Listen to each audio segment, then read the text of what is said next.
this photograph of Her Majesty wearing distinctive sapphire jewellery taken by the famous photographer Kenneth Bailey. So what have been the Queen's key moments throughout her reign so far? To discuss this, we're joined by the journalist Roy Licker and the former royal photographer Pelham Turner. Welcome both.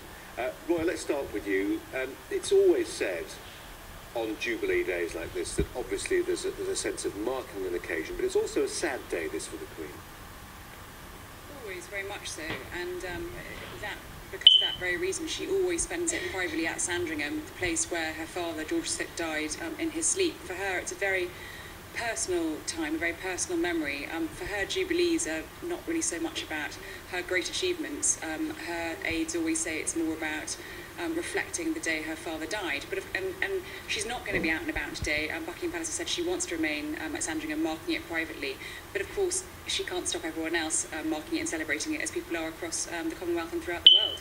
In this extraordinarily long reign now, I mean, it's difficult not to get that feeling sometimes that she's beginning to outlive a lot of her contemporaries, isn't it? We think of Lady Margaret Rhodes, for instance, said by some people to be the Queen's closest friend. Her last surviving bridesmaid died, I think, a couple of months ago. It's a very, very long reign, but it becomes a lonelier life to some degree. I think in some ways, though, you've got to always remember that there's very positive things about the Queen as well. I think, you know, for me, today, what I want to celebrate is her inspiration, her dedication, and also her sense of humour as well. Yes, I agree, these types of things have sort of happened in her life recently, but I still think she has a tremendous life still at the same time. I mean, I'm reminded by people like my colleague Helena Sharp, royal photographer, and one of my colleagues on Good News Britain, William Kapuka Broadway, the tremendous values that she's brought. I mean, in Africa, where William comes from, in the Congo, she really does create so much inspiration for the ministers out there. I'm reminded of one gentleman called Modest Labuko and Olive Kabila from the Congo, who do tremendous work, and they're inspired by the Queen, by the values that she's bringing. So I think today, yes, there is a certain amount of sadness, but let's celebrate the positive things about our best Queen in the world. Yeah. Roy, the Queen, by dint of her advancing years and the fact she's pulling back a little bit from that schedule that she used to have, she's producing less photo opportunities for Ian's old muckers and the Royal Rat Pack now, isn't she? And the baton's been handed on. It hasn't, well, I don't think it's been handed on completely, actually, call it that. I mean, we've just had a briefing at Buckingham Palace where we looked at the year ahead, and the Royal Diary of Engagements for the Queen is as busy as it was last year. She's going to be back in London at Buckingham Palace this week. She's opening the National Centre for Cybersecurity next week. Look, the younger royals, William, Kate, Harry, are definitely stepping up more. We know that William is going to take on full-time royal duties from the autumn. The Queen doesn't do any more long-haul travel, so the Prince of Wales, William, Kate and Harry are doing more of that for her. But there are plenty of opportunities still, you know, for the Queen to get out there, out and about. Photographers, royal photographers that I work with a lot, although they love taking pictures of William, Kate and Harry, the key photos for them are still of the Queen. You know, when she was ill over Christmas and then reappeared, that was the photo everyone was so thrilled to see, her back in action. And I think, you know, passing on the baton, not quite yet. She's definitely delegating duties. She handed over 25 of her most important patronages to the younger royals just before Christmas. But she is still active. She's still carrying out, her and Philip at 95, are still carrying out a very full diary of engagements. I don't think we can say the baton's been handed over quite yet. No. She wouldn't like that either. Ian, let's just have a look at that David Bailey picture, if we can pull it up. It's very simple photograph, actually, isn't it? There you go. It is. I mean, but a great photograph at the same time. You know, and it just really just shows her values. I mean, the thing we have to remember is that she's not dead or forgotten about at all right now. She is very much a human person at the same time. I heard this wonderful story. We were talking about her illness at Christmas. And according to some of my colleagues, she was ringing them up on their mobiles over the Christmas period, asking them what they were watching on television so she could watch it herself. She was getting bored. So, I mean, as I say, I mean, there's tremendous spirit in the Queen.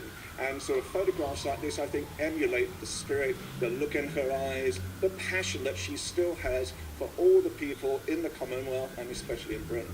And Roy, I don't know if we've got the pictures of William, Kate and Harry doing the 100-metre dash recently, but I mean, it's a very different type of media offering that they represent. I just wonder when we think about the Queen as the head of this corporate entity, the royal family, to what extent she is still involved in guiding the direction?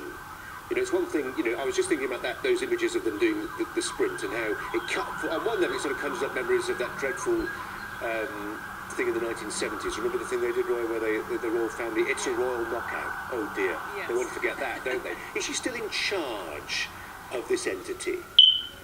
She definitely is. There's no, I mean, if you talk to William or Harry or the Prince of Wales about the Queen, I mean, they're very deferential towards her. They see her still very much as the head of the family, as the person who runs the show, and they take advice and direction from her. That said, there's no doubt that with the Duke and Duchess of Cambridge and Harry taking on more duties, their approach to the monarchy and, you know, what Aids are talking about, the transitional period and the next generation, is very personal to them, and they've definitely got a different style to the Queen. Of course they do. They're younger, it's a more informal approach, championing things like mental health, running at the, you know, Queen Elizabeth track. You know, of course you wouldn't have seen the Queen do that in her day, but, you know, it's a new generation. But there is no doubt that even though the younger royals are taking up the baton from the Queen, she is still very much in charge, and that is how they view her. Ian, when you have, you know, I mean, celebrating a Sapphire Jubilee, 65 years, there are periods as you look across that great span of time when clearly they were difficult periods, the Annus Horribilis, at that time when her children were divorcing, there were purple patches when everything was going well. Where are we now? I think now we're in a much more peaceful time. You've got to remember that the Queen being the head of the Commonwealth, she's going to have a very, very, very important position in the future now as well. Post-Brexit, we will be looking to the Commonwealth to actually be one of our major supply routes of trade and of other interests at the same time. And so it's the Queen who pulls those types of people together. Yes, she's had the problems in the past, and she's made mistakes, and she's admitted that she's made mistakes as well, you know, especially in times like Diana. But I think the reality is that she is always focused on trying to make the best of Britain, the best for the Commonwealth, and the best for all her citizens. Roy, Ian introduced an interesting point there. I mean, you know, her relevance, you could argue, is undisputed. I mean, not that he mentions Brexit, you could equally mention Trump, and we think of the state visit, and people talking about how could you possibly put up with that? And then we say, well, actually, she's put up with it many, many times before with some fairly, you know, odious individuals who've come on state visits. You know, that relevance, her role as head of state, still there. Very much so, and I think you were just showing pictures there of the most recent state visit that happened, the Colombian state visit, and you know she's preparing at some point this year, almost certainly, to welcome Trump. Her 110th state visit she'll be hosting. Her relevance as head of state and her position is still incredibly relevant. You know, there's no doubt that the government have wanted this state visit to happen because they know that the Queen, although she's above politics, will be able to, you know, host Trump and his wife at Buckingham Palace, which they will absolutely love. That's going to help any negotiations around a trade deal. So, you know, the Queen's position and her role and what she's able to do, incredibly diplomatically, while still, you know, remaining above politics most of the time, is of huge importance to this country, and of course Ian's right, across the Commonwealth as we're in, you know, post-Brexit times. Roy and Ian, Pelham Turner, thanks both very much indeed. Thanks a lot. Thank you.